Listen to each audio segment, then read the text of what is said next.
You're listening to the Real Estate Entrepreneur Podcast with Terrence Murphy, where we cover sales, investing, and entrepreneurship with an emphasis on real estate. Each podcast, Terrence and his guests will bring you informative and inspiring information within the real estate industry. Welcome to another episode of the Real Estate Entrepreneur with Terrence Murphy. I'm excited to talk about this topic today because it's something that we haven't covered on the podcast yet. But y'all know I start off with a quote, so let me hit it real quick. And it's fairly simple. I always practice discipline because when I want to accomplish something in life, I'm going to need discipline. Discipline is basically doing what I hate to do, but doing it like I love it. Hard work, sacrifice, dedication. And it's a quote from Mike Tyson. But let's talk about this guest that I have today. She drove in. So it's one of the first times with COVID and everything going on, doing an in-person interview again. So Kierra Castleberry, thank you for being on the show today. Thank you so much. I'm so happy we drove out here. It was a nice drive. Yeah. It's cool. College Station, people overlook us because you have, Dallas and Fort Worth. I always say triangle of Texas. Dallas and Fort Worth, then Austin and San Antonio, then Houston. Yep. And we're right in the center. Literally. Oh, that is true because you have 290 and it can take you. We're right in the center. Literally right in the center. I love that. You can't be more central. So Tell me your story, man. Like who you are, where you're from, and then how you decided to become a real estate entrepreneur and get into the real estate space. Yeah, so my name is Kierra. I was born in Austin, raised in Houston. So we do Airbnb. I'm like hopping way forward. Yeah. But nonetheless, the way we got in is my husband, Andre, he was in the military and I was in college at the time. And I think it was at a point where it was like my senior semester. I was doing my internship. And then once the internship was over, I was still in school, but it was online. So I just moved to Virginia with him. And then I was so bored. And then I saw one of my friends posting about Airbnb, and she had made like 5 figures, like a lot, like huge 5 figures by like the third month of March, between January and March in 2019 for like the Atlanta Super Bowl. Mm-hmm. And I was like, girl, you need to teach me how to do that. So, and then she just kind of like guided us along the way, and we started our first property. It was like on a water side in Norfolk, Virginia. And it was making like on average like $5,000 a month. Wow. For 1 bed, 1 bath. And our bills were like $1,400 to $1,500. So we profited a lot. We're like, we need to do this some more. Yeah, so you were cash flowing. Oh yeah, we were cash flowing really. So I love it. I love it. Cool. So you start off with the one, mm-hmm. and the one, your friend encouraged you about her story of success. And I think that's the beauty of, I guess, really the energy is changing around entrepreneurship. It used to always be about, I figured it out, I got it, I'm going to keep it to myself. Right. But now, gatekeeping. Now collaboration and inspiration and just trying to bring people along on a journey is so important. Yeah. So after that, so you did the first one, mm-hmm. kind of walk me through the next steps. What year was that? And then what have you done since then? Okay. So that was the first one. What happened? Oh, so we actually made a really big mistake when we first started. So we ended up getting the property in our name, or the apartment in our name, right? Mm-hmm. But here's the thing, the lease said you couldn't sublet. But our apartment complex, our management, like property manager, leasing office, everyone's like, yeah, girl, you can do what you want. But one day we walked in and it was like a completely new office, like completely new staff. Mm-hmm. And the first thing they told us was, yeah, sorry, like we've been instructed to get all the Airbnbs out. So it was a learning experience for us to make sure like our contracts say to like that you can sublet, or that clause is out. But we stopped in December. And then he was on deployment at the time. And then we started right back up as soon as he got out of deployment and came back to Houston. So here in Houston, we have about 8 units. We have 8 units. And then hopefully we'll get 2 more. We'll go look at them today again. Uh-oh. So yeah, I'm excited. That's awesome. Yeah. So let's just rewind a little bit because, mm-hmm. We're talking shop. We're in the game. Mm-hmm. You're having a success. You guys, I'm so proud of y'all. Thank you.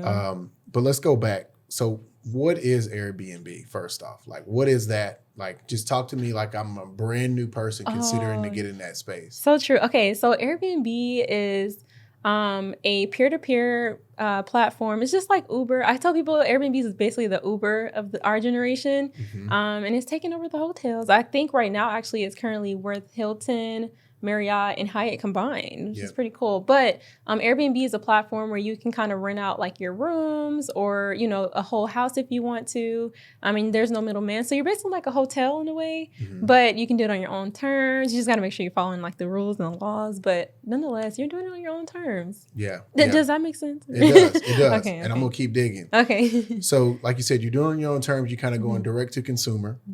Is there categories of Airbnb? And obviously I know all this, but I'm just asking for the audience. But is there categories for Airbnb? Is it like homes, duplexes? Like kind of walk me through those like segments in that space. Yeah, so there's a couple of different ways you can hop into it. You can either own property or you can use someone else's property, which is what we do. But look, it's better to own the property. We all know, like, you know, all that rent money is going to someone else's equity. But starting off is really good. But so, you know, you can rent out a house. You can rent out a duplex if you want. A lot of people do arbitrage now, Airbnb or rental arbitrage. And that's where you find someone else's property and you sign a lease, corporate lease, and you rent out their unit and then you Airbnb. And yeah, you just pay the rent really. And they don't really care. Well, you would hope that they don't care what you're doing so that they can like let you do your thing and won't be on you as much. But yeah, there's so many ways you can do it. I've seen people rent out boats. I've seen people rent out teepees, tree houses, literally like tents. Like people are really renting this stuff out and making money off of it. Wow. So that's what I always tell people. There's always a hustle. Always. Like there's money in everything. There's always an opportunity. Yeah. So when I see people who are like, I'm giving up, I don't have this skill set. I'm like, YouTube. Like there's literally always a way to hustle, right? Yeah. And so walk me back through arbitrage again, because that's a new phrase in this Airbnb space. When did that start, and do you feel like it's kind of like catching on as a strategy? It is. So I remember when I was researching Airbnb in 2019, like I found people like Sean Radkizich with like the Airbnb Automated podcast or show on YouTube. But he was talking about it heavily, and the only reason I like really learned about it is because of him. But I would say it's starting to catch up because it's an easy barrier to entry to real estate without owning property. Yeah, if that makes sense. No, it is. And that's where I want to keep going there, because I always tell people, like, you just got to figure out a way to get in the game. That's all. Like, just get in the game, and then you build from there. Like, so when me and my wife bought our first investments, you know, people see us buying, like, I think we just closed on our biggest apartment complex last week. Congrats. Yeah, I'm excited. 175 units in Orlando, $35 million deal. But our first two that we actually bought ourselves, that we were not limited investors, was two $78,000 duplexes. And it's like, you just got to get in the game and build, right? And so the arbitrage is a way. Is it just in the Airbnb space? Like, you know, is it just in that space? That's kind of that strategy that you heard on the podcast? Well, okay. Yes and no. So also, that's kind of all he talked about, because that's the only ways that most people do. Well, there are other ways to get into Airbnb. Like you can co-host for someone else. Like say, you know, you guys have your 170 unit apartment complex, and say, you know, you just kind of want to get the rents. But you know, you're willing to furnish a couple of units and then have someone else like manage them. That's called co-hosting, and a lot of people do co-host. Another way people get into it, well, it's basically like property management, but for Airbnb. How else? So I think property management, co-host, and arbitrage. I like it. And then, or you can buy your property and then just do it yourself. The traditional way. Yeah. Okay. So on arbitrage, right? So you sign a lease, and then, you know, so 12-month lease is a 6-month lease. Kind of walk me through a specific deal. Like let's say your last deal, walk me through what that looks like. Okay, so I guess, well, for the most part, if you're doing a 6-month lease, actually most are like 12-month. I would recommend 12. So 12? Yeah, but if you can do more, you could probably get discounted rates on your rent, which is kind of our strategy too. So for one of our properties, we have 3 units at that specific property, and we talked them down to $1,250 per unit per month. Since we're doing 18 months instead of 12. But yeah, so you sign a lease, but it has to be kind of like a corporate lease. Or if it is residential, you just need to make sure that it's, you know, your business's name is on it. By the way, y'all, this isn't legal advice, so talk to your lawyer. Talk to your legal team. Right, talk to your legal team. Talk to your legal team. Right. But so I like the disclosure. Right. I'm like, I gotta let them know. But for the most part, you sign that lease for however long you need to, and you just have to make sure that in that lease you have terms such as, like, you know, this is a corporate lease. We can sublet, And I would even add some, I guess, language to make sure you are protecting yourself too. So making sure that there's something that says like, if I'm trying to think like you can't, because a lot of leases do say you can't have more than like 5 people on the premises at a time. So if you have like a 3-bed, 2-bath, then you know that you could potentially sleep 7, just changing like little things like that in your lease. So it's really just like reviewing the lease before you sign it and being like, okay, I'm doing Airbnb. Like what? And let me stop. It's not an Airbnb business. It's a short-term rental business. And like Airbnb is like the marketing platform. That makes sense. Yeah. Yeah, that makes sense. Yeah.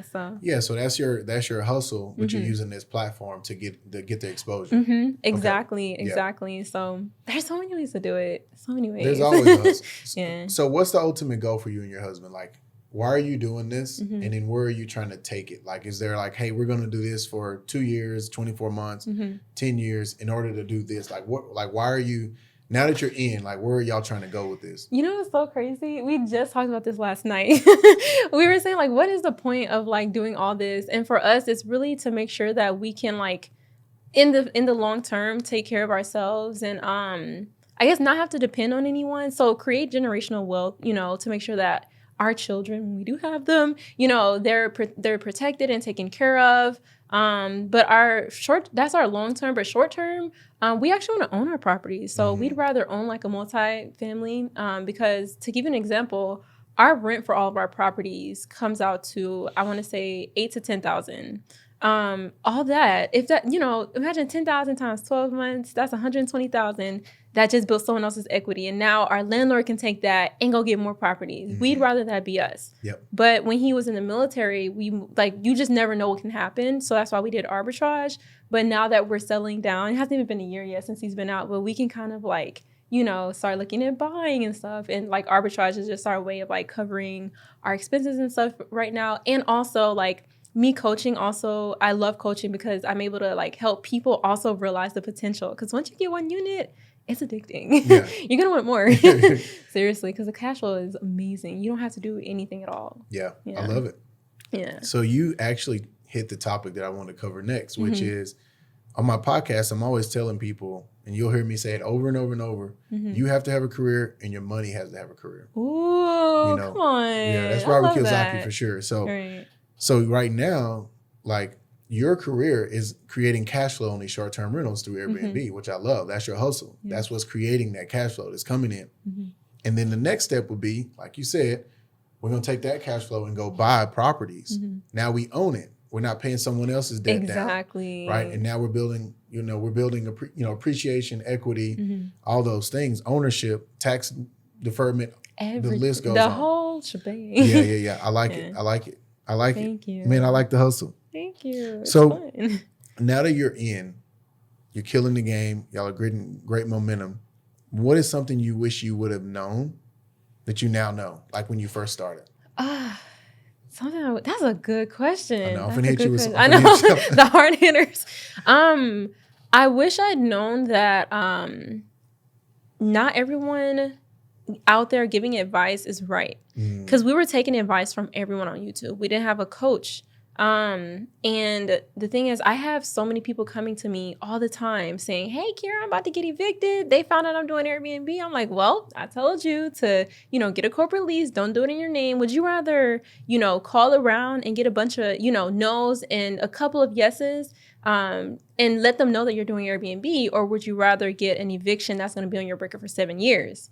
But I just wish I'd known how to like find the right information on the internet. But I think the internet makes it easy now to do that. Yeah. But with this specific topic. Yeah. So just setting up the structure the right way. Yeah, the right way. Yeah. There is no other way. Yeah, because it's going to bite you in the ass at some point. Man, when I tell you, I have seen people with like 7 units and they like got a bunch of units through like friends and family and had them all sign leases. And like now they're like literally everyone's getting evicted because they knew that they weren't supposed to do Airbnb.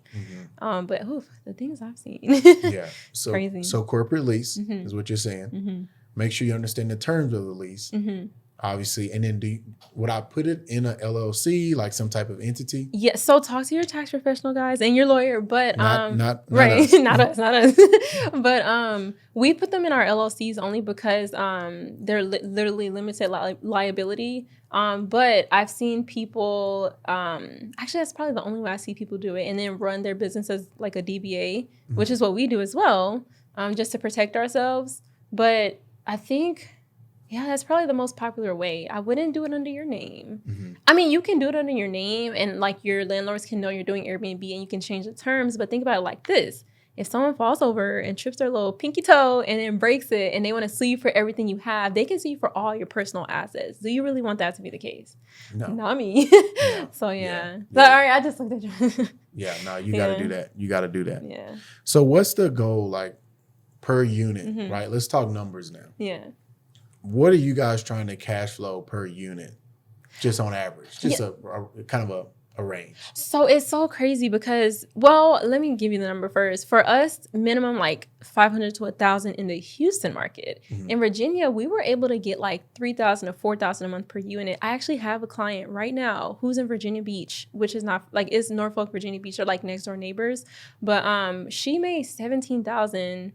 And like it was only half the month, 17,000 on 2 properties per year. Oh no, per month. 17,000 cash flow. 17,000. 17,000. Yeah. Yep. Her bills are probably no more than like 4,000. I'm like checking my ears. I'm like, is this working right? Yeah. So she's making 17 grand a month. Yeah, but like the point I was trying to make with that is that for us, we realized it depends on the market. The Houston market is such a metro city versus like Virginia Beach. It's like a military city. Then it's also a beach city. So it was kind of like there were people there year round. They were willing to pay a little more because there's the beach. But in Houston, although there's a lot of stuff, there's also a lot of real estate, which means there are more properties. So you have more competition. Yeah. So the prices are naturally going to be lower than in a city like Virginia Beach where it's a little smaller. And you have to get permits and stuff to do Airbnb. And no, like people don't want to go through those processes.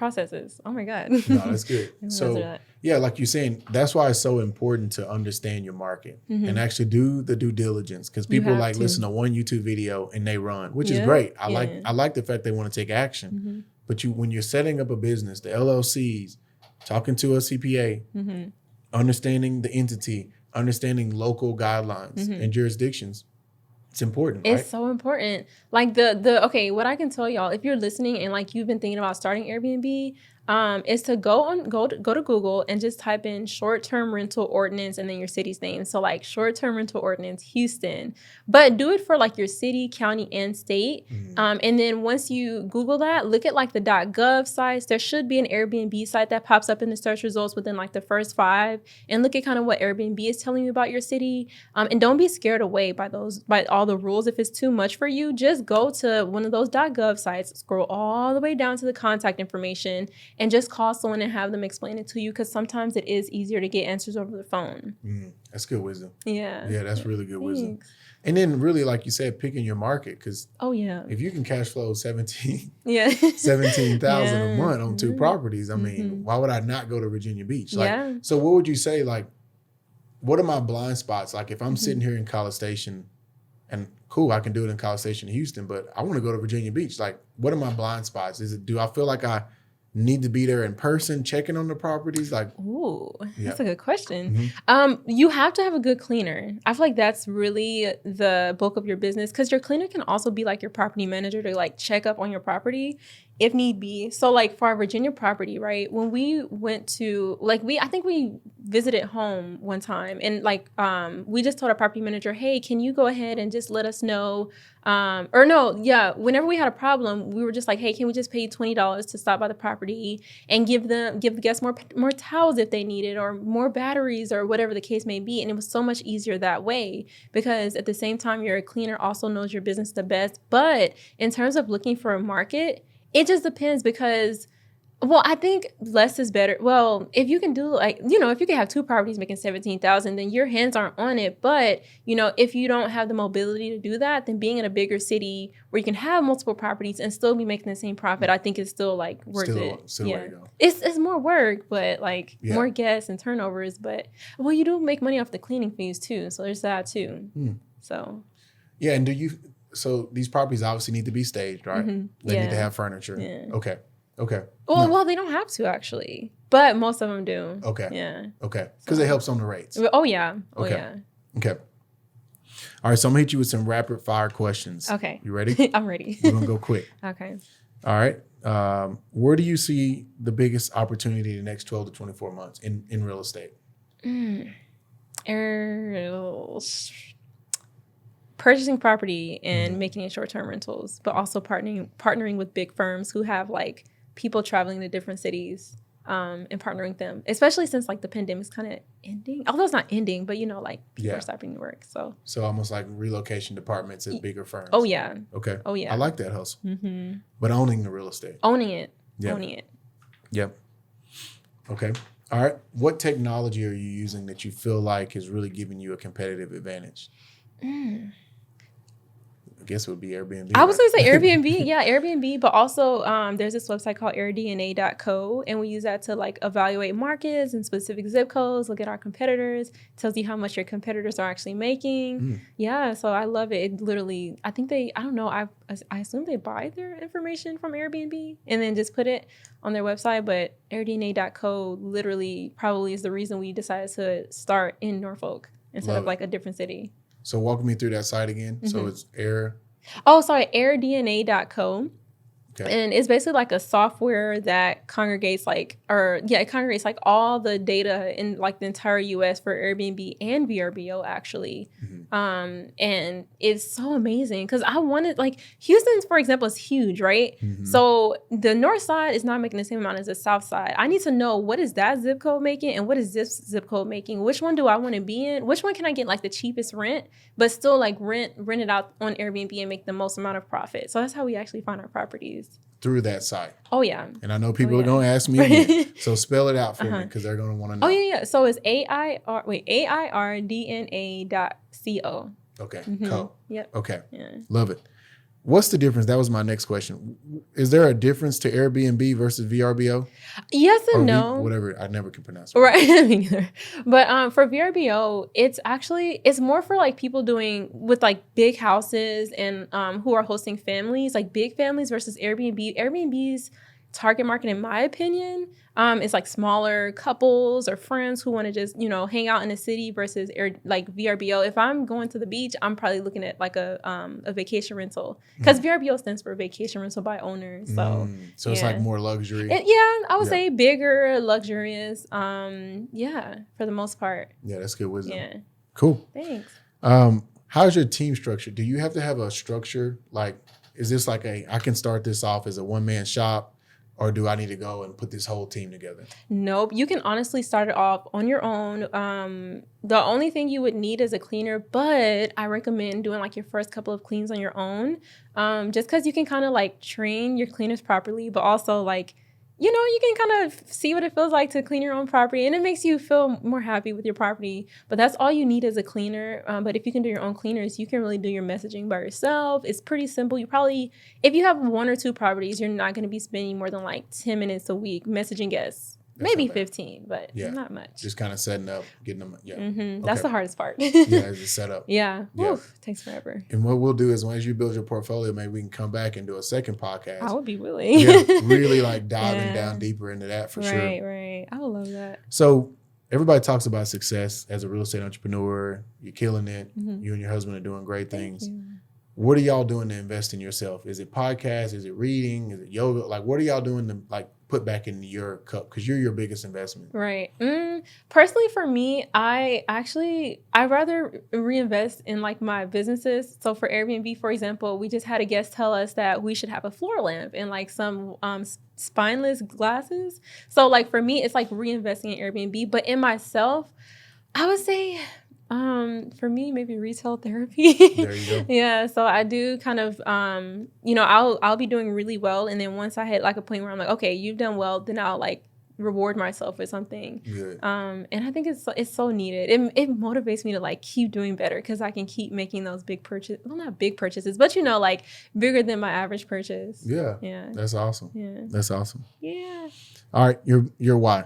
What's your why? Why are you doing this? I know you said it earlier, but I want to reiterate that, the family and... Oh, yeah. So, honestly, growing up, my mom, well, no, I don't know if you know, well, my mom was on Section 8 my whole life. So, it's all I knew. So, a lot of times I was always told, like, we can't afford this, or we can't do this, and we can't do that. And I always told myself when I was little, like, I will, like, be better than, how I felt when I was little. So, a lot of my why and a lot of reasons that I'm always trying to invest is to make sure that I never have to be told that, like, we can't do this or we can't do that. I don't want to be told that. I don't want anyone else to limit me. I'd rather limit myself, but we're not going to do that. Yeah. It's limitless. So yeah, you're going that's my for why. it. Oh, yeah. I love it.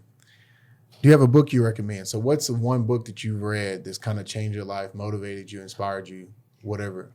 Think and Grow Rich, actually. Okay. I know everyone says like Rich Dad, Poor Dad. I love it, but Think and Grow Rich really forced me to look at the people around me and look at my life and say, okay, what can I do? What can I change to like live the life I want to live for real? It's so good. It's long, but it's so good. Love it. Yeah. Love it.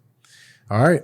So final thoughts for our listeners. Like, what's your final thought that you want to leave for them to inspire them, encourage them, or whatever message you have for them? What would that be?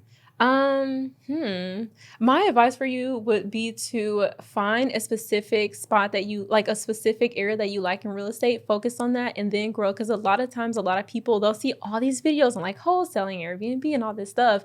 And they want to do all of it. And then what happens is they'll start one and then they'd fail at it. And then they'll start another one and then fail at it. Start with one thing, even if it's not real estate, anything at all, start with that one thing. If you fail, figure out what was the reason, what were the reasons you failed, and then move on to the next pieces after you fix those pieces, or else you'll just keep failing. So yeah, you just keep jumping to different categories. Yeah. You got to figure out like how to. You have to figure out like how to.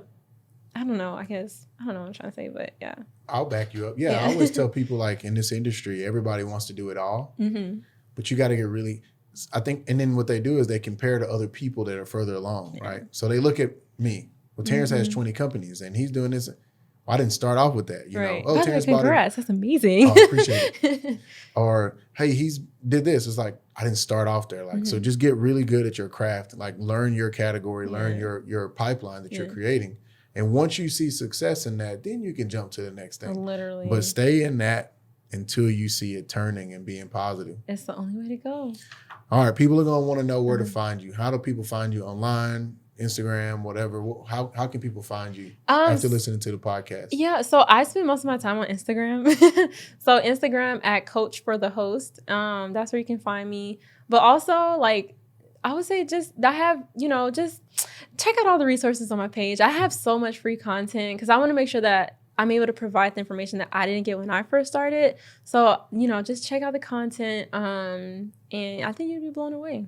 You'd be surprised. I'm proud of you. I'm proud of you. Thank you. Man. Proud of y'all. Y'all keep going. Thank you. I think we ended up connecting on Clubhouse or something. We were in a room. Got you. I think we were in a room talking real estate. I might have been on the stage some kind of way, and then we jumped off. But hey, congrats. Thank you for driving in, man. Thank you. And we'll do this again. Okay, we will. Let me know. I'm down. Yeah. Yep. Well, congrats. Absolutely. Congrats. So, hey, Airbnb, killing the game.